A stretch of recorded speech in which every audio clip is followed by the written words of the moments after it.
paranoia. We've got Minority Whip Joe Borelli, the fine New York City councilman, Fox Business's Deirdre Bolton, and last but not least, my good old buddy, Charlie Gasparino. Charlie, the Amazon thing first.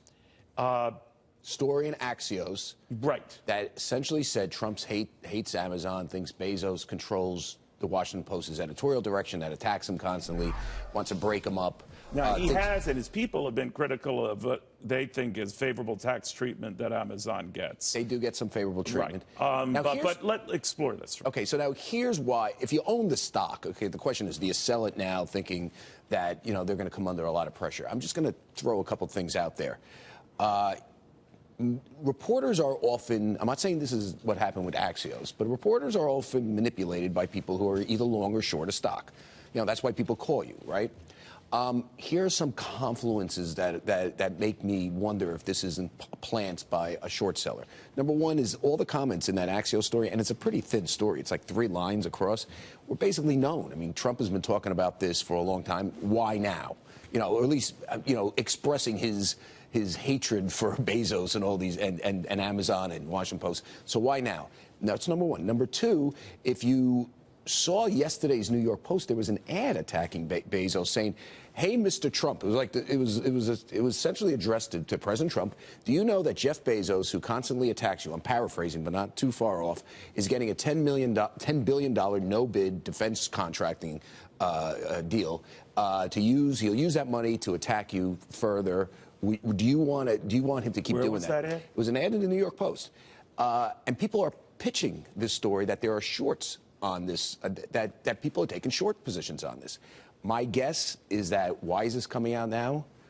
It doesn't take a complete conspiracy theorist to say this could be a plant by someone who's short. Now, I don't know that to be a fact. Jonathan Swan, who wrote the story for Axios, is a good reporter. And by the way, reporters talk to longs and shorts all the time. Right. And sometimes they're right. And sometimes they're right. And by the way, here's the thing. Would it surprise you, really, that Donald Trump was going after Bezos because of the Washington Post coverage when he's clearly going after Time Warner AT&T deal because of CNN? I mean, it's just not that much far of a reach. And there have been even some people on our air, the NYU Professor Scott Galloway, actually making a case as to why big tech should be broken up. Now, he's coming at it from a very academic angle, and it sounds kind of preposterous when you first hear it, but then when you see all the stumbles that Facebook has had with data and privacy, maybe you begin to think cynically. I think the second Wasn't he basing it on the fact that every industry that Amazon steps into, it kills an industry? Yeah, he's saying it's hurting the next gen much as Amazon, or rather much as Microsoft hurt Netscape back in the day. Let's just say the Washington Post was a big-time Trump supporter.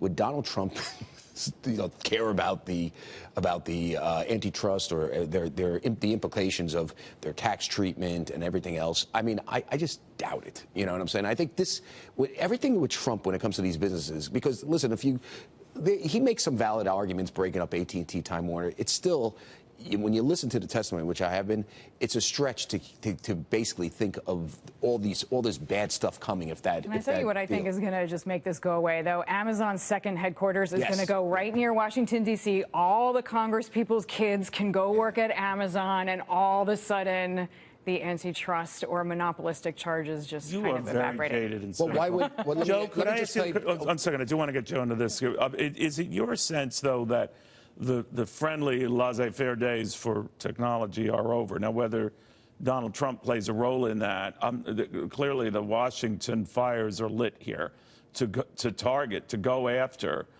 their pricing mechanisms, how they go about taking care of or the privacy of their users, et cetera, because this is spread way beyond Facebook and Amazon. They're looking at Netflix.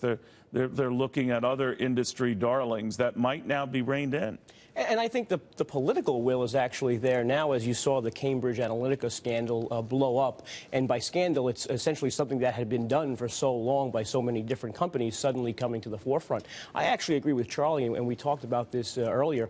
The only people who probably like planted stories more than financial reporters are political reporters, and I think there might be something to say about what you had to say.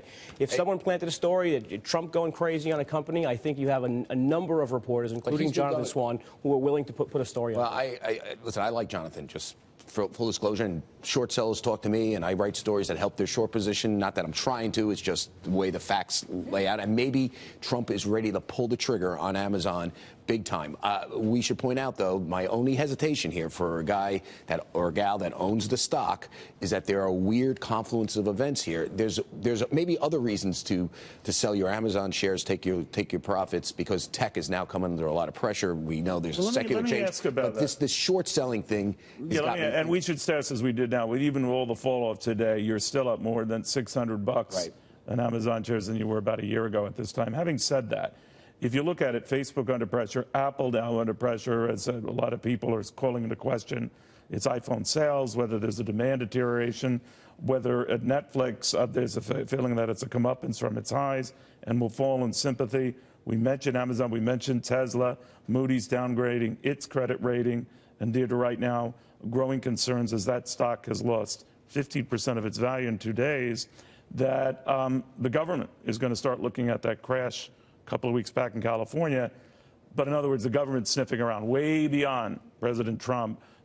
This is just now an odd confluence of developments. Yeah, I do think the government is beginning to look at all of these tech companies, and in some of the specific cases you referenced, with very good reason. Facebook being one, and also Google and Twitter invited, heavy emphasis on the word, to testify on the same day with Mark Zuckerberg in front of the congressional committees.